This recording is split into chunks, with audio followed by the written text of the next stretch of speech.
Faut-il s'attendre à un tsunami sur les marchés crypto ce soir? Le risque est faible, mais le risque est présent. Je vais développer d'ici peu. Commençons par le volume parce que ça c'est extrêmement intéressant, surtout les bougies sous forme de volume. Avis perso, je trouve que c'est plus intéressant de trader comme ça que de trader avec des bougies standards, simplement parce que là on ne sait pas ce qui se passe à l'intérieur, alors que si on prend ici les profils de volume de la session, on voit exactement quels sont les endroits d'intérêt et les endroits de désintérêt. Pour rappel, l'intérêt c'est ça, c'est tout ce qui se passe entre les barres blanches. 70% sur cette bougie là s'est déroulé dans cette zone là, et hier c'était dans cette zone là. La barre centrale représente le point of control, l'endroit où on a le plus de volume durant la journée. Donc cette zone-là et par exemple cette zone-là également. Souvent les points of control peuvent faire office de support et de résistance, suffit de voir ici le 16 par exemple. Ce point of control là, si on prolonge, a fait effet de résistance magnifique le lendemain, et le point of control d'hier fait pour l'instant effet de support, puisqu'on monte un tout petit peu, mais on monte. Si on dézoome un petit peu le graphique, on peut voir le delta des longueurs et des shorters. C'est uniquement par rapport à ce qu'il y a sur l'écran, c'est pas par rapport à il y a 1 an, 2 ans, etc.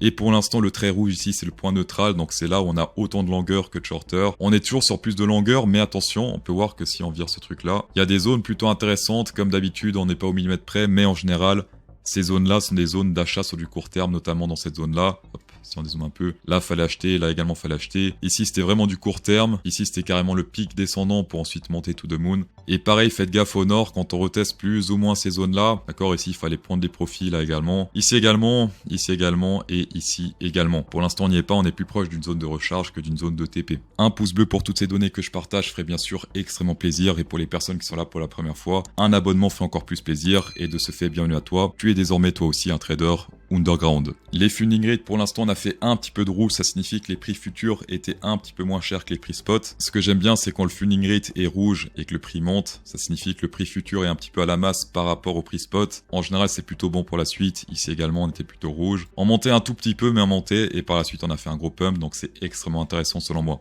Comme on peut le voir ici, ça arrive pas souvent, mais quand ça arrive, faut en profiter. Et en général, quand on a beaucoup de rouge sur les funding rates, en général, c'est plus la zone recharge moyen-long terme que des zones de vente. Pour l'instant, il y a un petit peu de rouge. Une accumulation de rouge comme ça serait intéressante pour recharger pour du plus long terme. Bien sûr, aucun indicateur fonctionne à 100%, mais certains ont beaucoup plus de réussite que d'autres. Indicateur intéressant, c'est littéralement les long-term holders face aux short-term holders. Donc on peut voir les short-term holders qui sont en jaune, les long-term en bleu. Et en général, quand les short-term holders montent, c'est là qu'il faut prendre les profits ou sortir tout simplement. Et quand les long-term holders rentrent, c'est là que c'est intéressant pour acheter et suivre le train. La dernière fois qu'on avait beaucoup de long-term holders, on était littéralement, alors je sais pas si on voit ici, on va virer ça comme ça on voit mieux. Hop, ETF on s'en fout. Donc c'était ici, dans cette zone là, les long-term holders sont rentrés, on a fait un gros pump par la suite. On était sur un range, et si on regarde ici les long-term holders, actuellement on est sur un gros pic également, sauf que le prix monte. Ici littéralement les long-term holders sont en train d'acheter aux short-term holders, alors qu'en monte c'est un petit peu étrange. Normalement les traders plus expérimentés on va dire vendent sur les tops, donc après une montée, et achètent quand ça descend ou ça range. Et là on peut dire que ça range, mais ça fait pas très longtemps, ça fait quelques semaines. C'est un petit peu étrange selon moi, mais en tout cas les graphiques sont les graphiques. Donc là pour l'instant les long-term holders sont intéressés par acheter très proche de l'ATH. On va passer sur l'order book avec Kiyotaka. Ce dont j'ai parlé lundi, c'est réalisé de manière très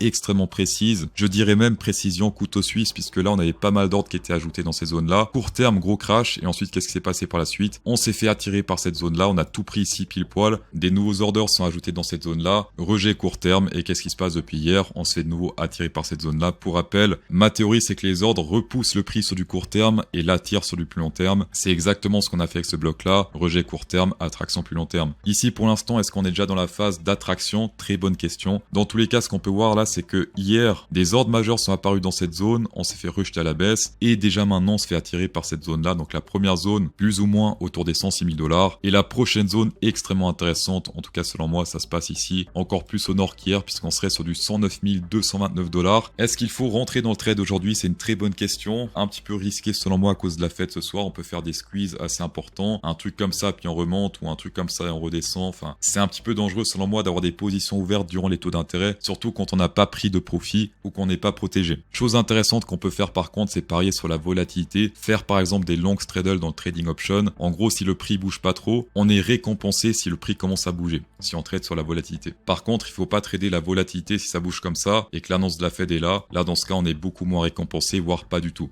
On va passer sur l'évolution de mes trades sur Bitunix. Une personne m'a demandé, ouais, CryptoSauce, pourquoi tu shorts alors que ça monte sur l'action price? Je n'ai pas shorté cette montée-là, ni même ce top, mais j'ai shorté ce top-là. D'accord? Donc là, j'ai shorté. J'ai pris les premiers profits, il me semble que c'était sur le 0,58, donc plus ou moins cette zone-là. 26 000 $ de prix. J'ai mis le stop loss sur le prix d'entrée et j'ai eu beaucoup de chance puisqu'on est monté, on s'est approché du prix stop loss avant de se faire rejeter à la baisse et pour l'instant, on reste plutôt bas sur l'action price. Ça, c'est mon profil de trading. J'aime bien prendre des take profits partiels tout le temps. Jamais tout fermer, en tout cas rarement tout fermer et simplement des fois essayer de profiter des swing trades puisque un scalp peut se transformer en trade moyen terme qui peut se transformer en trade long terme. On va passer sur le Discord Underground Trading. Non seulement quand vous créez un compte sur un de ces exchanges, vous avez tous ces bonus là, mais en plus de ça, vous avez bien sûr le Underground Trading CryptoSauce. C'est une énorme plus-value qui coûte normalement plus de 1000 $ par année d'abonnement et cet abo, je le paye pour vous. Donc ici, si on mélange ces trois exchanges là, on peut voir que sur du court terme, il y a une petite zone quand même qui commence à apparaître ici légèrement plus bas, autour des 103